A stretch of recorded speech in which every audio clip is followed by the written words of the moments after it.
ಹನುಮಂತು ಹನುಮಂತು ಹನುಮಂತು ತಾವ್ ಯಾರು ಅಂತ ಗೊತ್ತಾಗ್ಲಿಲ್ಲ. ನಾನು ಮುರಳಿ ಅಂತ ನಿಮ್ಮ ಅಪ್ಪನ ಸ್ನೇಹಿತ. ನನ್ನ ನೆನಪಾಗ್ಲಿಲ್ವೇನಮ್ಮ? ಹೇಗೆ ನೆನಪಾಗುತ್ತೆ ಹೇಳು? ನಾನು ನಿಮ್ಮನ್ನು ನೋಡೇ ತುಂಬ ವರ್ಷಗಳಾಗೋಯ್ತು. ಎಷ್ಟು ಎತ್ತರಕ್ಕೆ ಬೆಳೆದ್ಬಿಟ್ಟಿದ್ಯಾ ಮಗಳೇ. ನಾನು ನೋಡಿದಾಗ ನೀವಿನ್ನೂ ಚಿಕ್ಕ ಮಕ್ಕಳು. ಕಾಲನೇ ಹಾಗೆ ಸರಿಯೋದೇ ಗೊತ್ತಾಗಲ್ಲ. ಹಾಗೆ ಹನುಮಂತು ಮನೇಲಿಲ್ವೇನಮ್ಮ? ಇಲ್ಲ, ಹೊರಗಡೆ ಹೋಗಿದ್ದಾರೆ. ಎಷ್ಟೊತ್ತಾಗುತ್ತಮ್ಮ ಬರೋದು? ಇನ್ನೇನು ಬಂದ್ಬಿಡ್ತಾರೆ. ನೀವು ಕುತ್ಕೊಳ್ಳಿ, ಕಾಫಿ ಮಾಡ್ಕೊಂಡು ಬರ್ತೀನಿ. ಬೇಡ ಮಗಳೇ, ಕುಡಿಯೋಕೆ ಮನಸ್ಸಿಲ್ಲ. ಕಾಫಿ ಕುಡಿಯೋದಕ್ಕೆ ಯಾಕೆ ಮನ್ಸು ಮಾಡ್ಬೇಕಪ್ಪ? ನನ್ನ ಅಪ್ಪ ಅಂತ ಕರೆದಿಯಮ್ಮ? ನೀವು ನನ್ನನ್ನು ಬಾಯಿ ತುಂಬ ಮಗಳೇ ಅಂತ ಕರೆದ್ಮೇಲೆ ನಾನು ನಿಮ್ಮನ್ನು ಅಪ್ಪ ಅಂತಾನೆ ಕರಿಬೇಕು ತಾನೇ?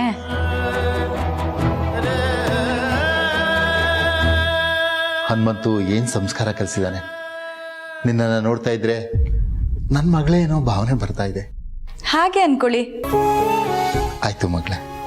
ಹಾಗಾದ್ರೆ ಕೂತಿರಿ, ಕಾಫಿ ಮಾಡ್ಕೊಂಡು ಬರ್ತೀನಪ್ಪ. ಬೇಡಮ್ಮ, ನೀನು ಬಲವಂತಕ್ಕೆ ಕಾಫಿ ಕುಡಿದ್ರು ಅದು ನನ್ನ ಗಂಟ್ಲಲ್ಲಿ ಇಳಿಯೋದಿಲ್ಲಮ್ಮ.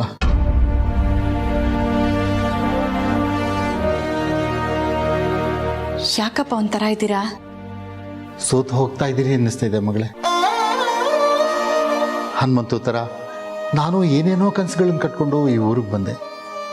ಆದರೆ ಕನಸುಗಳು ಸಾಕಾರಗೊಳ್ಳೇ ಇಲ್ಲ ಮಗಳೇ. ಬದುಕು ನಡೆಸೋದೆ ಕಷ್ಟವಾಗಿಬಿಟ್ಟಿದೆ ಕಣಮ್ಮ. ಯಾಕೆ ಹಂಗಂತೀಯ ಮುರಳಿ? ನಮ್ಮ ಅಖಿಲಮ್ಮನವ್ರು ಇರೋವರೆಗೂ ಅವ್ರ ಜೊತೆಯಲ್ಲಿರೋರನ್ನ ಕಷ್ಟಪಡೋದಕ್ಕೆ ಬಿಡ್ತಾರ? ಖಂಡಿತ ಬಿಡೋದಿಲ್ಲ. ಎಲ್ರ ಪಾಲ್ಗೂ ಅವರೊಂದೇ ಥರ ಇರೋದಿಲ್ಲ ಕಣೋ. ಏನು ಹೇಳ್ತಿದೀಯ ಮುರಳಿ? ಅವರು ನಮ್ಮ ಪಾಲಿನ ದೇವರು. ನಮ್ಗೆ ಕಷ್ಟ ಅಂತ ಬಂದಾಗ ಅವ್ರು ಕಾಪಾಡಲ್ವಾ? ನಾನು ಹೀಗೆ ಹೇಳ್ತಾ ಇದ್ದೀನಿ ಅಂತ ತಪ್ಪು ತಿಳ್ಕೊಬೇಡ ಹನುಮಂತು. ನಿನ್ನ ಹಾಗೆ ನಾನು ಕೂಡ ಇಷ್ಟು ದಿವಸ ಅವ್ರನ್ನ ದೇವರು ಅಂತಲೇ ಪೂಜಿಸ್ತಾ ಇದ್ದೆ. ಆದರೆ ಈಗ ಗೊತ್ತಾಯ್ತು, ನಾನು ಪೂಜಿಸ್ತಾ ಇದ್ದಿದ್ದು ದೇವ್ರಿಗೆಲ್ಲ, ಕಲ್ಲಿಗೆ ಅಂತ.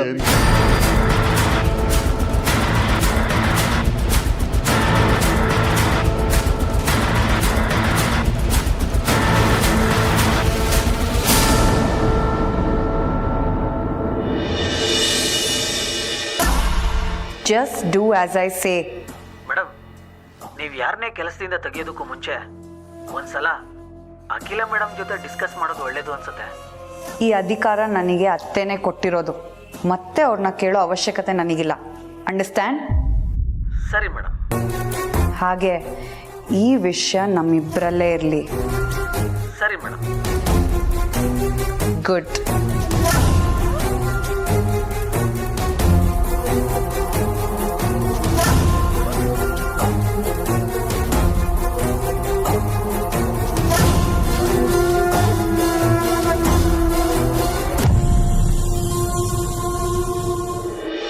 ಏನು ಮಾತಾಡ್ತಿದೀಯ ಮುರಳಿ?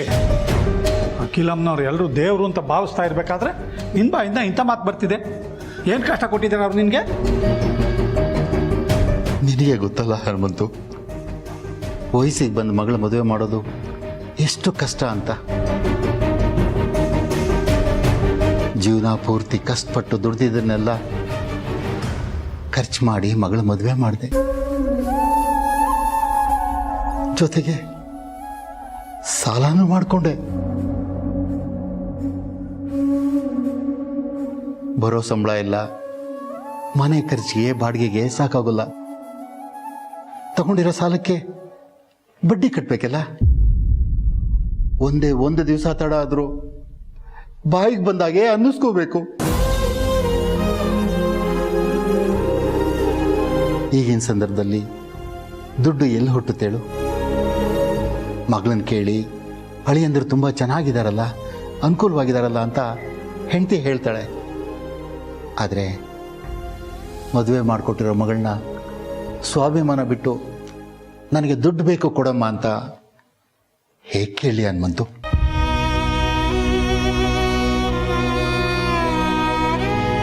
ಜೀವನ ನಡೆಸೋಕೆ ಕಷ್ಟ ಆಗ್ತಿರೋ ಈ ಪರಿಸ್ಥಿತಿಲಿ ಯಾರನ್ನ ನಾವು ದೇವರು ಅಂದ್ಕೊಂಡಿದ್ವೋ ಅವ್ರ ಕಂಪ್ನಿಲಿ ಸಂಬಳ ಕೊಡೋಕ್ಕಾಗೋದಿಲ್ಲ ಅಂತ ಹೇಳ್ತಾ ಇದ್ದಾರೆ. ನಮಗೆ ಹೀಗಾಗ್ಬೇಡ ಹೇಳು.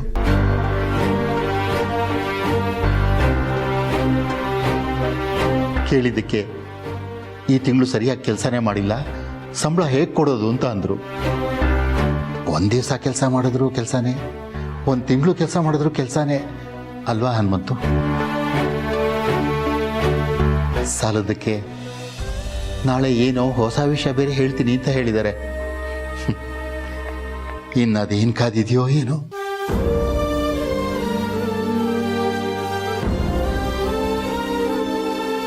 ಅಮ್ಮವ್ರ ಕಂಪ್ನಿಲಿ ಹೀಗೆ ಮಾಡ್ತಾರೆ ಅಂದರೆ ನನಗೆ ನಂಬೋದಕ್ಕೆ ಆಗ್ತಿಲ್ಲ. ಯಾರೇ ಆಗಲಿ, ಎಷ್ಟೇ ಪ್ರೀತಿಯಿಂದ ಅಭಿಮಾನದಿಂದ ಮಾತಾಡ್ಸಿದ್ರು, ಕೈಲಾದ ಸಹಾಯ ಮಾಡಿದ್ರು, ಕೊನೆಗೆ ಕೆಲಸಗಾರರನ್ನ ಅಳಿಯೋದು ದುಡ್ಡಿಂದಾನೇ ಕಣೋ. ಸಮಾಧಾನ ಮಾಡ್ಕೊಂಬರ್ಲಿ. ಇವತ್ತು ಬಂದಿರೋ ಕಷ್ಟ ನಾಳೆ ಸರಿ ಹೋಗುತ್ತೆ. ನಾಳೆ ಅನ್ನೋದ್ರ ಮೇಲೆ ನನಗೆ ನಂಬಿಕೆನೇ ಹೊರಟೋಗಿದೆ ಕಣೋ. ಹನುಮಂತು, ಈಗ ನಾನು ಇಲ್ಲಿಗೆ ಬಂದಿದ್ದು ನಿನ್ನ ಹತ್ರ ಒಂದು ಸಹಾಯ ಕೇಳೋದಕ್ಕೆ ಕಣೋ. ಒಂದು 10,000 ರೂಪಾಯಿ ಇದ್ರೆ ಕೊಟ್ಟಿರ್ತೀಯ? ತುಂಬ ಅರ್ಜೆಂಟ್ ಇದೆ.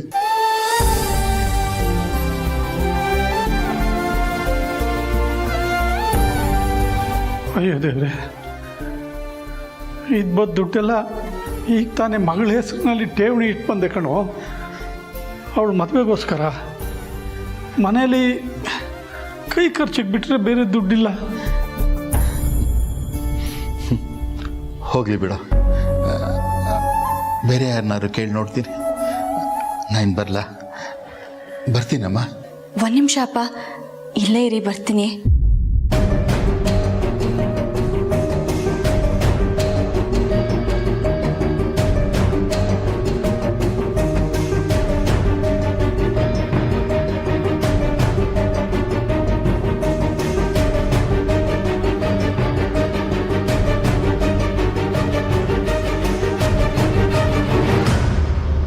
ತಗೊಳ್ಳಿ ಅಪ್ಪ.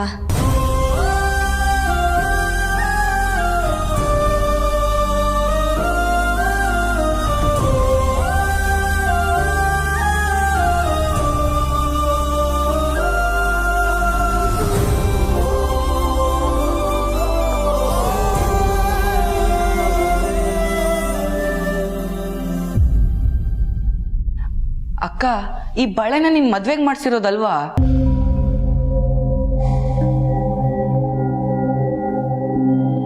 ಹೌದು, ಆದರೆ ಮದುವೆಗಿಂತ ಜೀವನ ಮುಖ್ಯ.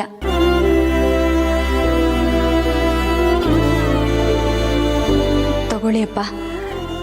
ಇದರಿಂದ ನಿಮ್ಗೆಲ್ಲ ಕಷ್ಟಗಳನ್ನ ಬಗೆಹರಿಸೋದಕ್ಕಾಗದೇ ಇದ್ರು ಇದನ್ನ ಮಾರಿ ಸ್ವಲ್ಪ ಕಷ್ಟಗಳನ್ನಾದರೂ ಬಗೆಹರಿಸ್ಕೊಳ್ಳಿ.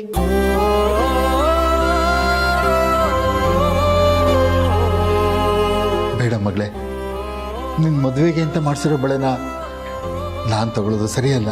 ಬಳೆ ಇಲ್ಲ ಅಂದ್ರೂ ಮದುವೆ ಮಾಡ್ಕೋಬೋದು, ಆದರೆ ಬದುಕೇ ಇಲ್ಲ ಅಂದ್ರೆ ಈ ಬಳೆ ಇದ್ದು ಏನು ಪ್ರಯೋಜನ? ನಮ್ಮ ಹತ್ರ ಇರೋ ವಸ್ತು ಕೇವಲ ಅಲಂಕಾರಕ್ಕೆ ಮಾತ್ರ ಸೀಮಿತ ಆಗಿರಬಾರ್ದು, ಅದು ನಮ್ಮ ಕಷ್ಟಕ್ಕೂ ಆಗಬೇಕು. ತಗೊಳ್ಳಿಯಪ್ಪ. ನಿನ್ನ ಹತ್ರ ಇಸ್ಕೊಳ್ಳೋದಕ್ಕೆ ಮನಸ್ಸು ಒಪ್ತಿಲ್ಲ ಮಗಳೇ. ಅಪ್ಪ, ಕೆಲವು ಸಮಯದಲ್ಲಿ ನಮ್ಮ ಸ್ವಾಭಿಮಾನನ ಪಕ್ಕಕ್ಕಿಡಬೇಕಾಗುತ್ತೆ. ನೀವು ನನ್ನನ್ನು ಬಾಯಿ ತುಂಬ ಮಗಳೇ ಅಂತ ಕರೆದ್ರಿ, ಈ ಮಗಳು ಕೊಟ್ಟಿದ್ದನ್ನ ತಗೊಳ್ಳೋದಿಲ್ವಾ? ಅದೇ ಭಯ ಆಗ್ತಾ ಇರೋದು.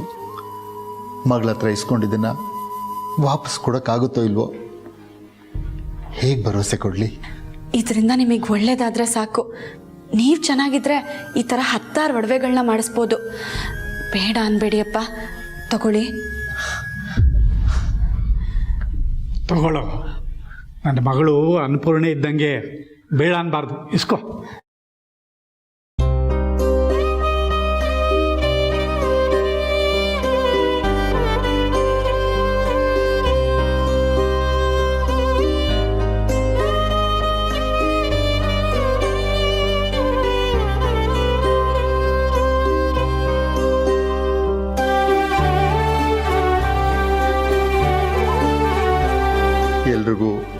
ನಿನ್ನಂಥ ಮಗಳೇ ಸಿಗಲಿ ಅಮ್ಮ. ಆ ದೇವ್ರು ನಿನ್ನ ಚೆನ್ನಾಗಿಟ್ಟಿರ್ಲಿ. ತುಂಬ ಉಪಕಾರ ಆಯಿತು ಹನುಮಂತು. ನಾ ಹೋಗ್ಲಾ? ಅದೇನು ಹೋಗ್ಲಾ ಅಂತ, ಯಾವಾಗಲೂ ಹೋಗಿ ಬರ್ತೀನಿ ಅನ್ಬೇಕು.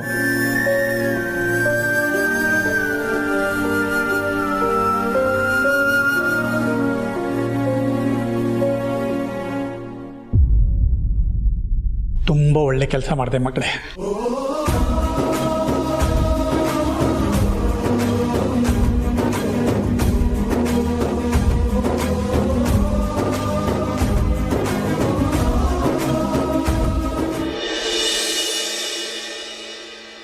ನೀನು ಎಲ್ಲಿದೆಯಾ ಅನ್ನೋ ಸುಳಿವು ಇಷ್ಟು ದಿನ ಆದರೂ ಸಿಕ್ಕಿಲ್ಲ.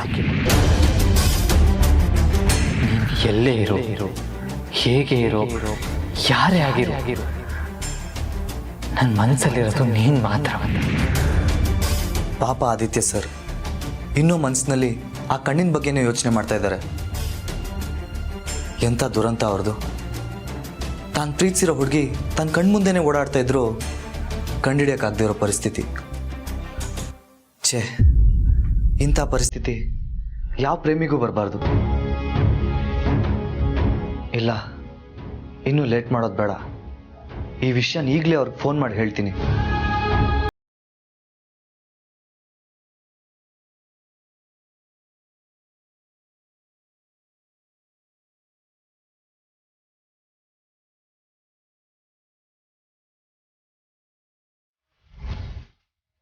ಛೇ, ಬ್ಲಾಕ್ ಲಿಸ್ಟಲ್ಲಿ ಹಾಕಿದ್ದಾರೆ.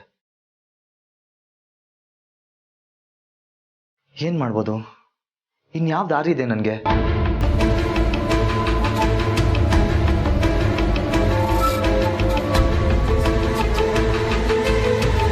ಕರೆಕ್ಟ್, ಇದೇ ಸರಿಯಾದ ದಾರಿ. ಹಾಗೆ ಮಾಡ್ತೀನಿ.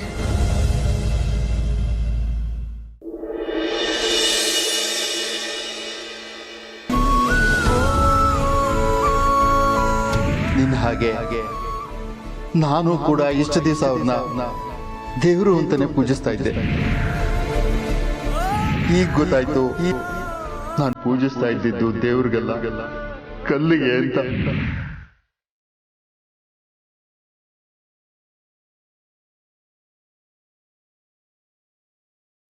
ಪಾರ್ವತಿ, ಏನೇ ಯೋಚನೆ ಮಾಡ್ತಿದೀಯಾ? ಬಾ, ಊಟ ಮಾಡೋಣ. ನನಗೆ ಹಸಿವಿಲ್ಲ ಅಪ್ಪ, ಬೇಡ. ಹಸಿವಾದಾಗಲೇ ಊಟ ಮಾಡಬೇಕು ಅಂತ ಏನಿಲ್ಲ. ಟೈಮ್ಗೆ ಹೊಟ್ಟೆಗೆ ಏನಾದರೂ ಒಂಚೂರು ಹಾಕ್ಕೋಬೇಕು. ಎದ್ದು ಬಾ. ಅಪ್ಪ,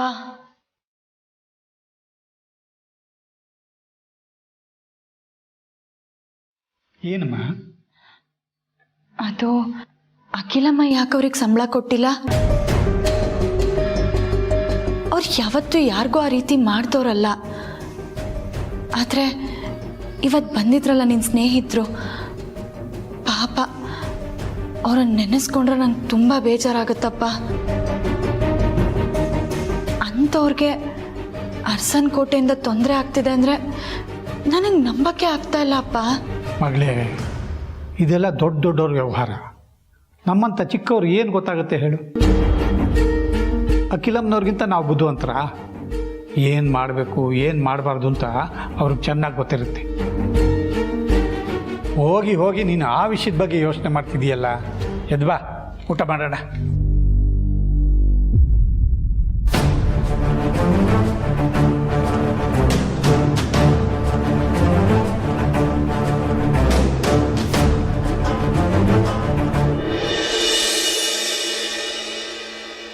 ಗುಡ್ ಮಾರ್ನಿಂಗ್ ಭಾವ. Good morning journey. ಕಾಫಿ ತಗೊಳ್ಳಿ. Thank you.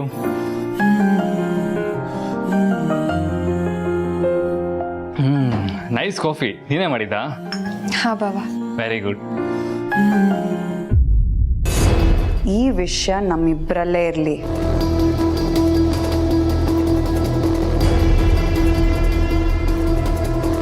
ಏನಮ್ಮ ಜರ್ನಿ, ಏನಾದರೂ ಮಾತಾಡಬೇಕಾಗಿತ್ತಾ? ಹಾ ಭಾವ, ಏನು ವಿಷಯ? ನಾನು ಹೀಗೆ ಹೇಳ್ತಿದ್ದೀನಿ ಅಂತ ತಪ್ಪು ತಿಳ್ಕೊಬೇಡಿ. ನಾನು ಹೇಳೋ ವಿಚಾರನ ಕೇಳಿ ಅದು ಸರಿನೋ ತಪ್ಪೋ ಅಂತ ಆಮೇಲೆ ನೀವೇ ತೀರ್ಮಾನ ಮಾಡಿ. ಅನುಷ್ಕಾ ಅವರು ನಿನ್ನೆ ರಾತ್ರಿ ಯಾರ ಜೊತೆನೋ ಯಾವುದೋ ಕೆಲಸದ ವಿಚಾರವಾಗಿ ಫೋನಲ್ಲಿ ಮಾತಾಡ್ತಾ ಇದ್ರು. ಆದರೆ ನನಗೆ ಯಾಕೋ ಅದು ಸರಿ ಕಾಣಿಸ್ಲಿಲ್ಲ. ಯಾವ ವಿಷಯದ ಬಗ್ಗೆ ಮಾತಾಡ್ತಾ ಇದ್ಲು? ಗೊತ್ತಿಲ್ಲ ಭಾವ, ಆದರೆ ಮುಂದೆ ಅದರಿಂದ ಏನೋ ತೊಂದರೆ ಆಗುತ್ತೆ ಅನ್ನಿಸ್ತಿದೆ. ಡೋಂಟ್ ವರಿ ಜರ್ನಿ, ಅನುಷ್ಕಾ ಯಾವುದೋ ಆಫೀಸ್ ವಿಚಾರವಾಗಿ ಮಾತಾಡಿರ್ತಾಳೆ. ಅವಳು ಬುದ್ಧಿವಂತೆ, ಆ ಥರ ದುಡುಕಿ ಯಾವ ನಿರ್ಧಾರನೂ ತೊಗೊಳಲ್ಲ. ಆ ಥರ ಏನಾದರೂ ಇದ್ದರೆ ನನ್ನ ಗಮನಕ್ಕೆ ಬಂದೇ ಬರುತ್ತೆ. Nothing to worry. ಸರಿ ಭಾವ.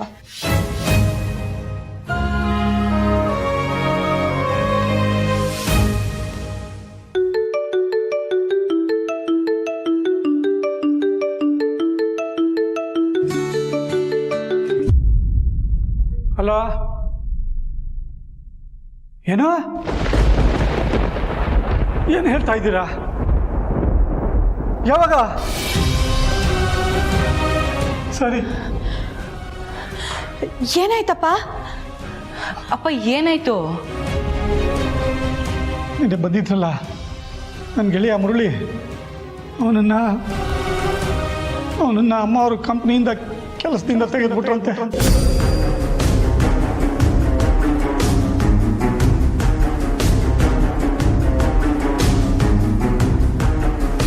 ಆ ಆಘಾತದಿಂದ ಅವನು ಆತ್ಮಹತ್ಯೆಗೆ ಪ್ರಯತ್ನ ಪಟ್ಟಿದ್ದಾನಂತೆ. ಸಾವು ಬದುಕಿನ ಮಧ್ಯೆ ಆಸ್ಪತ್ರೆಯಲ್ಲಿ ಹೋರಾಡ್ತಿದ್ದಾನಂತೆ.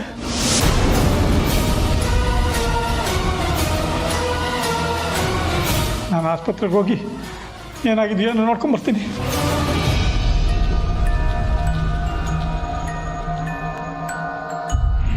ನಾನು ಕೂಡ ಇಷ್ಟು ದಿವಸ ಅವ್ರನ್ನ ದೇವರು ಅಂತಾನೆ ಪೂಜಿಸ್ತಾ ಇದ್ದೆ. ಈಗ ಗೊತ್ತಾಯ್ತು ನಾನು ಪೂಜಿಸ್ತಾ ಇದ್ದಿದ್ದು ದೇವ್ರಿಗೆಲ್ಲ, ಕಲ್ಲಿಗೆ ಅಂತ.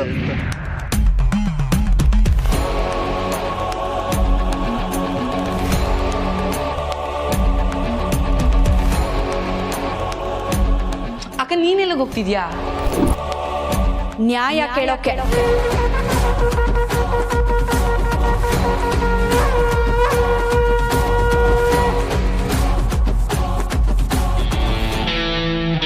ನಮ್ಮ ಆದಿ ಅನುಷ್ಕನ ಮದುವೆಯ ಆಮಂತ್ರಣದ ದಿನಾಂಕ ಮತ್ತು ವಿಷಯಗಳನ್ನೆಲ್ಲ ಓದೋವಾಗ ಅನುಷ್ಕಾನೂ ಇರಬೇಕಾಗಿತ್ತು ಅನ್ನಿಸ್ತಿದೆ.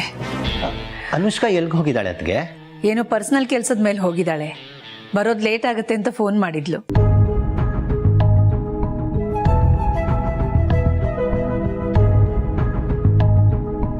ಬರೋವರೆಗೂ ಕಾಯ್ಬೋದಿತ್ತೇನೋ ಅಕ್ಕ. ಏಯ್, ಬರೋದು ಎಷ್ಟೊತ್ತಾಗತ್ತೆ ಅಂತ ಗೊತ್ತಿಲ್ದೇನೆ ಕಾಯೋದು ಹೇಗೆ? ಅದಕ್ಕೇನೆ ಹೇಳಿಲ್ವ ಲೇಟ್ ಆಗತ್ತೆ ಅಂತ. ಅದಕ್ಕೆ ನೀವು ಓದಿ, ಅನುಷ್ಕಾ ಬಂದಮೇಲೆ ಇನ್ನೊಂದ್ಸಲ ಓದಿದ್ರಾಯ್ತು.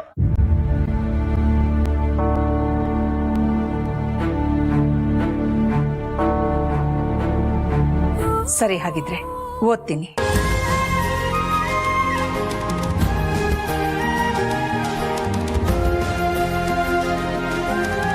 ಸ್ವಸ್ತಿ ಶ್ರೀ ವಿಜಯಾಭ್ಯುದಯ ಶಾಲಿವಾಹನ ಶಕವರ್ಷಗಳು 1942ಕ್ಕೆ ಸಲ್ಲುವ ಶ್ರೀ ಶಾರ್ವರಿ ನಾಮ ಸಂವತ್ಸರದ ದಕ್ಷಿಣಾಯಣ ಶರದೃತು ಕಾರ್ತಿಕ ಮಾಸ ಶುಕ್ಲ ಪಕ್ಷ ದಿನಾಂಕ 7-10-2020 ಶನಿವಾರ ಪ್ರಥಮ ಶಾಸ್ತ್ರ ದೇವತಾ ಕಾರ್ಯ ಹಾಗೂ ದಿನಾಂಕ 8-10-2020 ಭಾನುವಾರ ಈ ಶುಭ ದಿನ ಬೆಳಿಗ್ಗೆ 9:50 ರಿಂದ 10:20 ಗಂಟೆಯೊಳಗೆ ಸಲ್ಲುವ ಶುಭ ಮೇಷ ಲಗ್ನದಲ್ಲಿ